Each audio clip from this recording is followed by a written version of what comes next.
इस मूवी की शुरुआत 6 दोस्तों से होती है जो कि एक ट्रिप पर जा रहे होते हैं। ट्रिप पर जाते हुए उनकी गाड़ी का टायर पंचर हो जाता है। टायर चेंज करने के बाद वह ट्रिप में आगे बढ़ते हैं। वह एक होटल में पहुंच चुके हैं। वहां ठहरने के लिए ये लोग रूम लेते हैं। वहां उन्हें एक लेडी मिलती है। वह लेडी इन लोगों में से एक लड़की को कहती है, मैं तुम्हें एक बात बताना चाहती हूँ, तुम सिर्फ माउंटेन तक जाना, माउंटेन के पार कभी मत जाना क्योंकि वहाँ पर खतरा है। वह बताती है कि आज तक जो भी कोई वहाँ गया है वापस लौटकर नहीं आया है। इस पर वह लड़की बोलती है, हम वैसा ही करेंगे, माउंटेन के पार नहीं जाएंगे। रात गुजारने के बाद दूसरे दिन ये लोग एक बार में जाते हैं। जब ये लोग एंजॉय कर रहे होते हैं तब एक बूढ़ा आदमी इन लोगों के पास आता है और इन लोगों से कहता है, तुम लोग शोर मत मचाओ। इस पर जेन बोलती है, तुम्हें हमारे साथ इस तरह से बदतमीजी से बात नहीं करना चाहिए। इस पर वह बूढ़ा आदमी गुस्सा होता है और वहाँ से चला जाता है। पार्टी करने के बाद ये लोग बाहर आते हैं। बाहर आते ही ये लोग देखते हैं उनकी गाड़ी के पास एक आदमी खड़ा है। उस आदमी को वहाँ पर खड़ा देख एडम उस पर चिल्लाता है,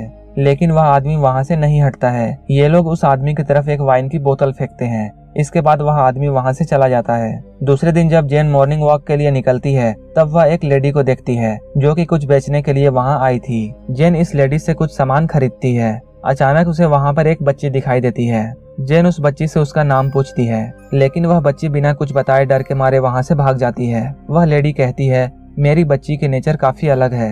ये सारे दोस्त दिन में ट्रिप के लिए निकलते हैं। चलते चलते ये लोग जंगल तक पहुँच जाते हैं। ये लोग जंगल में जाने के बाद काफी खुश होते हैं। जब ये लोग जंगल में जाने के बाद माउंटेन के पास पहुँचते हैं तब जेन को उस लेडी की बात याद आती है। उस लेडी ने कहा था माउंटेन के पास मत जाना क्योंकि वहाँ खतरा है। उन लोगों में से एक लड़का कहता है, माउंटेन के पार बहुत सुंदर जगह है, हम वहाँ जाएंगे और एंजॉय करेंगे। तुम उस लेडी की बात को ज्यादा मत सोचो और हमारे साथ चलो। धीरे धीरे चलते हुए ये लोग माउंटेन के उस पार पहुँच जाते हैं। वहाँ जाने के बाद इन लोगों को कुछ आवाजें सुनाई देती हैं। इन लोगों में से एक लड़की वीडियो बना रही होती है। तभी ये लोग देखते हैं पेड़ का एक बहुत बड़ा हिस्सा इन लोगों की तरफ आ रहा है। यह देखकर ये लोग भागने लगते हैं और अपनी जान बचाते हैं। लकड़ी का वह टुकड़ा इतनी तेजी से इन लोगों की तरफ आ रहा था कि इनमें से एक फ्रेंड उसमें क्रश हो जाता है और वहीं पर मर जाता है। अपनी जान बचाने के लिए सारे लोग जख्मी हो चुके थे। जब ये सभी लोग वहां उठते हैं तब ये देखते हैं कि उनका एक फ्रेंड वहां नहीं है और ये लोग उस फ्रेंड को देखने जाते हैं। जब ये लोग अपने दोस्त के पास पहुंचते हैं तब ये देखते हैं उसकी हालत काफी ज्यादा खराब हो चुकी है और उसका चेहरा अब देखने लायक भी नहीं है। ये सारे लोग यह देखकर डर जाते हैं। तब ये लोग डिसाइड करते हैं इन लोगों को यहाँ से जल्दी से चले जाना चाहिए। यहाँ आने के बाद अब ये लोग अपना रास्ता भूल चुके थे। अब इन्हें यह भी नहीं पता था कि इस जंगल से कैसे बाहर निकला जाए। रास्ता ढूंढते हुए इन लोगों को रात हो जाती है। रात गुजारने के लिए ये लोग एक जगह पर टेंट लगाने की सोचते हैं। ये लोग आपस में ही लड़ने लगते हैं कि यहाँ पर टेंट लगाना सही नहीं है। अगर हम यहाँ पर टेंट लगाते हैं तो कोई भी जंगली जानवर आकर हमें खा सकता है। लेकिन रात के समय आगे बढ़ना भी ठीक नहीं था। आखिरकार ये लोग टेंट लगाने के लिए यहाँ पर राजी हो जाते हैं। टेंट लगाने के बाद ये लोग आराम करने लगते हैं। आधी रात को जेन की नींद खुलती है। उसे वहाँ पर किसी की आहट सुनाई देती है। सुबह जब ये लोग उठते हैं तब वह देखते हैं कि उनकी एक दोस्त गायब हो चुकी है। ये लोग कांटेक्ट करने के लिए मोबाइल फोन तलाशते हैं, लेकिन मोबाइल भी इन लोगों के बैग से गायब हो चुकी है। उसी वक्त जेन इन लोगों को बताती है, कल रात को मैंने किसी की आहट महसूस की थी और मैंने उसकी परछाई भी देखी थी। ये लोग अपनी दोस्त को ढूंढने के लिए निकल जाते हैं। एडम को वहाँ पर एक बच्ची नजर आती है। जेन बोलती है, मैंने इस बच्ची को पहले भी देखा है। जेन उस बच्ची से पूछती है, तुम यहाँ पर क्या कर रही हो? लेकिन एडम को ऐसा लगता है यह बच्ची उन लोगों के साथ मिली हुई है जिन लोगों ने इनकी दोस्त को गायब किया है, और इसलिए एडम उस बच्ची के पीछे दौड़ने लगता है। भागते हुए एडम का पाँव एक ट्रैप पर फंस जाता है और वह जमीन पर गिर जाता है। एडम का पाँव जिस ट्रैप में फंसा था उसमें एक चैन बंधी थी और वो चैन एडम को घसीटने लगती है। वह चैन एडम को घसीटते हुए अंडरग्राउंड शेल्टर में पहुंचा देती है और वो अंदर जाकर गायब हो जाता है। उसके दोस्त एडम को नहीं देख पा रहे थे। ये लोग यह सब देखकर काफी ज्यादा घबरा जाते हैं और ये लोग फैसला करते हैं ये लोग अंदर नहीं जाएंगे, क्योंकि इन्हें लगता है अगर ये लोग अंदर जाएंगे तो जिसने भी एडम को अंदर खींचा है वह इन लोगों को भी मार डालेगा। तब ये लोग लकड़ी का एक टुकड़ा लेकर वहाँ पर गाड़ देते हैं और दूर जाकर छुप जाते हैं और किडनैपर का वहाँ आने का वेट करते हैं। ये लोग सोचते हैं कि जैसे ही किडनैपर बाहर आएगा ये लोग उस पर हमला करके उससे पकड़ लेंगे। तब ये लोग देखते हैं दो आदमी इनके फ्रेंड्स को लकड़ी पर लटका कर ला रहे हैं। उनमें से एक लड़का इनके पास आता है और कहता है कि तुम मेरी फ्रेंड को छोड़ दो, नहीं तो मैं तुम लोगों का बुरा हाल करूंगा।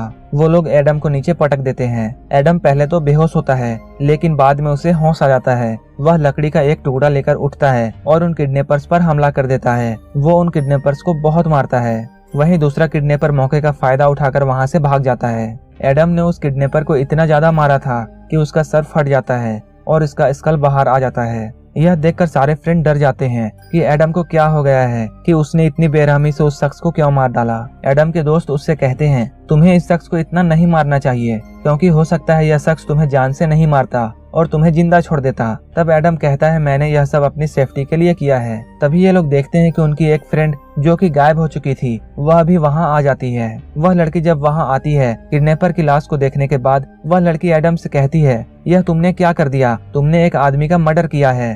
जेन उससे कहती है तुम कहाँ चली गई थी। वह लड़की इन लोगों को बताती है वह यहाँ से निकलने का रास्ता ढूंढने गई थी। वह लड़की इन लोगों को बताती है उसने यहाँ पर कुछ लोगों को देखा है और वह उन लोगों से अपनी जान बचाकर यहाँ पर आई है और इन लोगों को जल्द से जल्द इस जंगल से बाहर निकलना होगा, वरना ये सारे लोग यहाँ पर मारे जाएंगे। इन सब के बाद ये लोग आगे बढ़ते हैं। आगे बढ़ते हुए इन लोगों को आहट सुनाई देती है। उस डरावनी आवाज को सुनने के बाद ये लोग अलग अलग होकर भागने लगते हैं।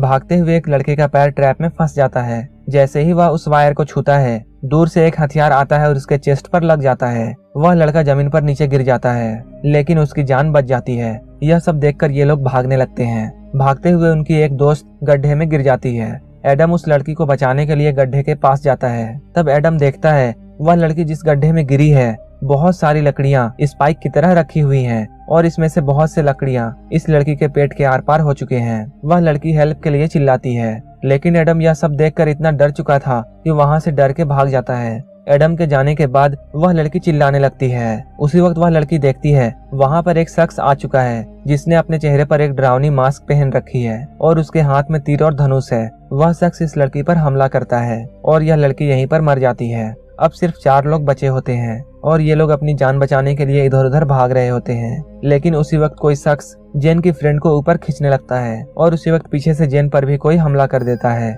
और जेन अब बेहोश हो चुकी है। जेन को जब होश आता है तब वह देखती है कि वह एक अंडरग्राउंड केज में है। वह चिल्लाने लगती है। वह देखती है कि वहाँ एक लड़की है। यह वही लड़की है जिससे जेन पहले भी मिल चुकी है। जेन उससे कहती है कि मैं तुम्हें पहचानती हूँ। वह लड़की कहती है तुम चुप रहो नहीं तो मैं तुम्हें खाना भी नहीं दूंगी। जेन उस लड़की से हेल्प मांगती है लेकिन वह लड़की उस अंडरग्राउंड केज का दरवाजा बंद कर देती है। थोड़ी देर बाद उस पिंजरे में जेन के लिए एक सीढ़ी फेंका जाता है। तब जेन सीढ़ी चढ़कर ऊपर आती है। ऊपर आने के बाद जेन देखती है उसके चारों फ्रेंड पकड़े जा चुके हैं। इसके बाद उन लोगों का चेहरा ढक दिया जाता है और इन लोगों को एक कबीले पर ले जाया जाता है। इन लोगों से कहा जाता है सब लोग घुटने टेक लो। तब इन लोगों के चेहरे से नकाब हटाया जाता है। नकाब हटते ही ये लोग देखते हैं कबीले का लीडर इनके सामने बैठा हुआ है। वह लीडर इन लोगों से कहता है तुम लोग हमारे जंगल में आ गए हो और तुम लोगों ने मेरे एक साथी को भी मार डाला। जेन उस कबीले के सरदार से कहती है हमने किसी को नहीं मारा है। तब वह दूसरा किडनैपर जो कि अपनी जान बचाने के लिए वहां से भागा था वह इन लोगों के पास आता है और कहता है तुम्हारे दोस्त को बचाने के लिए हम लोग माउंटेन की दूसरी पार उसे छोड़कर आने वाले थे लेकिन उसने मेरे ही एक साथी को मार डाला। वह अपने मरे हुए साथी के डेड बॉडी को इनके पास रख देता है। उस डेड बॉडी की काफी बुरी हालत हो चुकी थी और उसमें कीड़े भी लग चुके थे। तब जेन उस कबीले के सरदार से रिक्वेस्ट करती है हमें लगा था वह शख्स हमें मार डालेगा और इसलिए हमने अपनी सुरक्षा के लिए उस पर हमला कर दिया। हमारा उसे जान से मारने का कोई भी मकसद नहीं था। हमने अपनी जान बचाने के लिए उसे मारा था। तब कबीले का सरदार इन लोगों से कहता है जैसा तुमने मेरे एक साथी को मारा था बिल्कुल उसी तरह मैं भी तुम लोगों को मार डालूंगा। वह लीडर एडम को एक जगह पर लेटा देता है। इस कबीले का सरदार एक लकड़ी उठाता है और एडम के सर पर वार करने लगता है। वह एडम के सर पर इतना मारता है जब तक उसके सर का कीमा ना बन जाए। वह बहुत ही बुरे तरीके से एडम को मार डालता है। यह सब देखकर उसके फ्रेंड काफी ज्यादा डर जाते हैं। यह देखकर जेन का एक दोस्त अपनी जान बचाने के लिए वहां से भागने की कोशिश करता है। वह भाग ही रहा होता है। उसी वक्त इस कबीले का लीडर उसके तरफ एक चाकू फेंकता है और वो चाकू सीधा जाकर उस लड़के को लग जाता है और वह लड़का वहीं पर जमीन में गिर जाता है। इसके बाद वह लड़के को पकड़ लेता है और एक रॉड को गर्म करता है। गर्म करने के बाद उस रॉड से उस लड़के की दोनों आंखों को फोड़ देता है। उस लड़के के दोनों आंखों को फोड़ने के बाद उसके आंखों में बड़े बड़े गड्ढे हो जाते हैं। इसके बाद जेन से कहा जाता है हम लोग तुम्हें भी इसी तरह की मौत मार देंगे। जेन इन लोगों से कहती है तुम हमें मत मारो, तुम जो कहोगे हम मानेंगे, तुम जैसा चाहोगे हम करेंगे। जेन की बातों को सुनने के बाद वहाँ का लीडर जेन से कहता है हम तुम्हारे दोस्तों को अपनी गुलामी के लिए रख लेंगे लेकिन तुम मेरे लिए क्या करोगी। इस पर जेन कहती है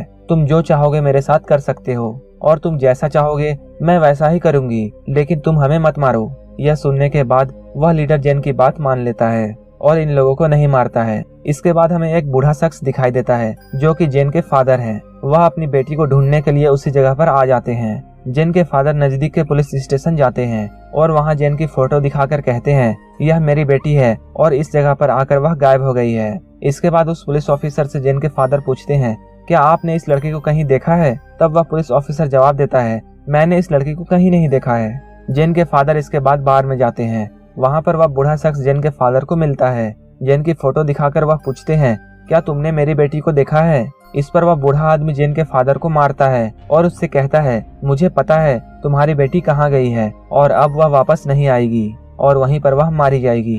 तब वह बूढ़ा आदमी जेन के फादर को बताता है मैंने उन लोगों को माउंटेन के पीछे जाते हुए देखा है और वहाँ जो भी जाता है वापस लौटकर नहीं आता है। इसके बाद जेन के फादर डिसाइड करते हैं वह अपनी बेटी को बचाने के लिए वहाँ जाएंगे। उनके साथ और भी 2 लोग होते हैं।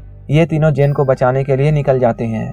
जब ये लोग जंगल क्रॉस कर रहे होते हैं इन लोगों को एक ट्रैप दिखाई देता है। ये लोग उस ट्रैप से बचते हुए आगे बढ़ते हैं, लेकिन उसी वक्त एक और ट्रैप में ये फंस जाते हैं और एक बड़ा सा पेड़ का टुकड़ा इन लोगों पर गिर जाता है। जेन के फादर किसी तरह बच जाते हैं, लेकिन वो दोनों आदमी मारे जाते हैं। जेन के फादर जेन को ढूंढने के लिए जंगल में भटक रहे होते हैं, लेकिन कबीले के लोग जेन के फादर को भी पकड़ लेते हैं और उन्हें भी अपने सरदार के सामने ले आते हैं। जेन के फादर को जब होश आता है तब वह देखते हैं उनके सामने उनकी बेटी खड़ी है, लेकिन जेन अपने फादर को पहचानने से इनकार कर देती है। तब कबीले का सरदार जेन के फादर से कहता है यह तुम्हारी बेटी नहीं है, अब ये मेरी वाइफ बन चुकी है। इसके बाद जेन के फादर को एक पिंजरे में ले जाकर बंद कर दिया जाता है। रात को जब सभी लोग सो रहे होते हैं तब जेन अपने फादर के पास आती है और अपने फादर को कहती है बिल्कुल चुप रहना, हम लोग कुछ देर के बाद यहाँ से निकलेंगे। और जेन अपने फादर से कहती है मैंने आपको पहचानने से इसलिए इनकार किया क्योंकि अगर मैं आपको पहचान लेती तो ये लोग आपको मार डालते।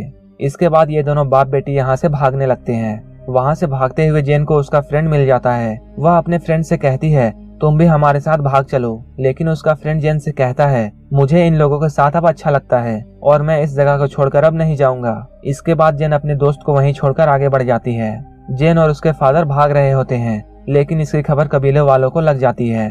अब कबीले के लोग इन बाप बेटी को ढूंढने लगते हैं और ये लोग इन दोनों पर हमला कर देते हैं। जेन के फादर के पास एक गन होती है जिससे वो इन लोगों को शूट कर देते हैं। दोनों बाप बेटी उन लोगों को मारने के बाद आगे बढ़ते हैं, लेकिन कबीले के बहुत सारे लोग फिर से उन पर अटैक कर देते हैं। उसी वक्त हमें वह बूढ़ा आदमी दिखाई देता है जिसने जेन के फादर को बार में मारा था। वह बूढ़ा आदमी जेन और उसके फादर के हेल्प के लिए आ चुका है और वह बूढ़ा आदमी इनसे कहता है वह इनकी हेल्प करेगा और ये सारे लोग कबीले वालों पर गोली चलाने लगते हैं। इसके बाद वह बूढ़ा आदमी दोनों बाप बेटी को अपनी गाड़ी में बिठाकर वहाँ से ले जाता है। अब जेन और उसके फादर बिल्कुल सेफ हैं और ये लोग अपने घर आ चुके हैं। इसके बाद हमें कुछ महीनों के बाद का सीन दिखाया जाता है। जेन देखती है कि उसके सामने वही कबीले का सरदार बैठा हुआ है और वहाँ पर उस कबीले की एक बच्ची भी है। जेन अकेले में कबीले के लीडर से बात करती है। वह उससे कहती है मैं तुम्हारे साथ जाने के लिए तैयार हूँ, मेरी फैमिली को कुछ मत करना। इसके बाद जेन कबीले के सरदार के साथ चल देती है।